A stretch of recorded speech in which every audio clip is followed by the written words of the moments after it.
Okay, step 1, cut a strip about that long. Compare it to your hand for size reference. Well, it's about 3 inches. Okay. And then cut it in half, or tear it in half, and these scissors are off.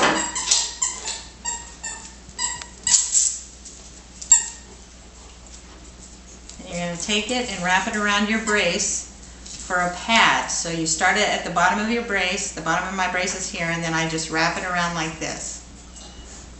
So that's going to be the bottom of my stay, my stay. That's going to be the bottom of my stay, okay? And it's nice and soft now. Okay? Step 2, you want to take a piece of tape about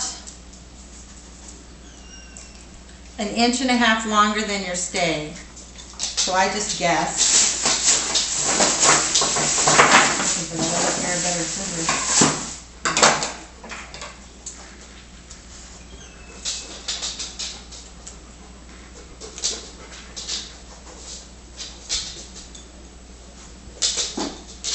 And you lay it on the table with the sticky side up. Then you take the bottom of your stay with the You're getting out a picture for him. Bottom of your stay with the rough side down on the bottom of this tape. Tape the sticky side up. Oops, darn it. And then it goes right up the center of your tape. Can you see that? Mm-hmm. Okay. And you lay it back down. You cut another piece of tape, roughly the same size.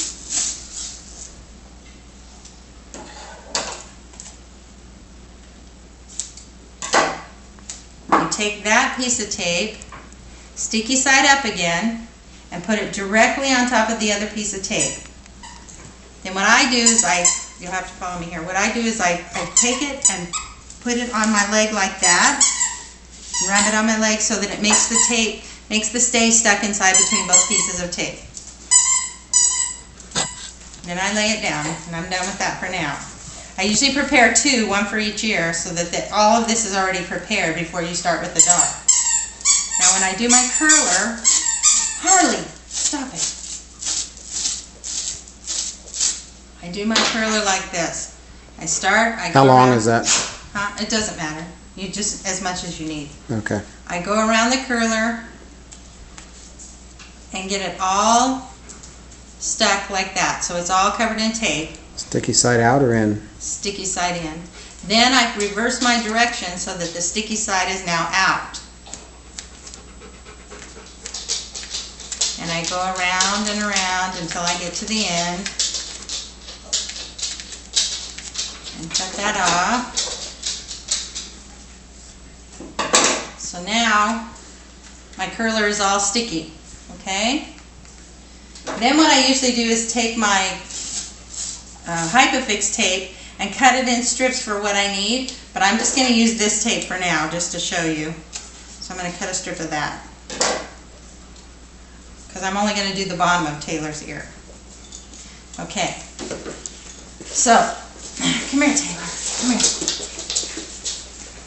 Can you get Taylor's ear, Derek? Yep. Okay, first thing you do, there's the bump. Her ears are very black. Take the sticky side towards the ear. The bottom is the part that we made padded a little bit. Put it right on the bump, And then you take and you pull the ear up as straight as you can up in the middle. This will fold up right here. This sticky side will fold up. And then I'm going to show you the other side of the ear. I usually try to get it straighter than that if I can, but her ears are kind of crooked. And these are a little bit long. The stay should only come about to a little bit, a centimeter past the top of your ear. But then you would fold this down to hold the ear like that. But make sure you don't bend the ear when you do that, okay? So then you take your curler, and I know you don't have as much room here, because 1, she's small, and 2, her ear canals are small. But you take your curler, you put it below the bump. So the bump's here, I'm going to put the curler below the bump a little ways, like that. Wrap this around it, good and squish it. Okay, so that's wrapped around it some. There's still a little bit of a hole there. Now, this is where you would have Sean lift up the ear like this, and you would use two hands. Start at the bottom of the curler, use your good tape. Obviously, you're going to have two hands for this. Pull it fairly tight, okay? You want to, I didn't pull that part tight, but this, I'm going to pull a little bit tighter, and it would be flat, obviously. Show how Sean's supposed to hold the ear up. I wasn't really focused on that. Like this, hi. Okay. Okay? So and then you just do another piece and another piece. But you definitely want to have this tighter. And then when you get to the end, you can make sure you can poke just a little finger space in there. It doesn't even have to be very big, Steph, just a small finger space. Then the other thing I wanted to show you is when you do your brace, don't come off, when you do, after you've done both ears and you do your brace, don't do your brace all the way down at the bottom like this. Do your brace a little bit higher. So about maybe half an inch or a fingernail's width above is where you're going to start your brace to brace these together. That'll keep this from rubbing right here. You don't want to brace all the way to the bottom. Okay? All right, that's it. Call me if you have any questions. I think I got it. And I'll put this on YouTube. Bye.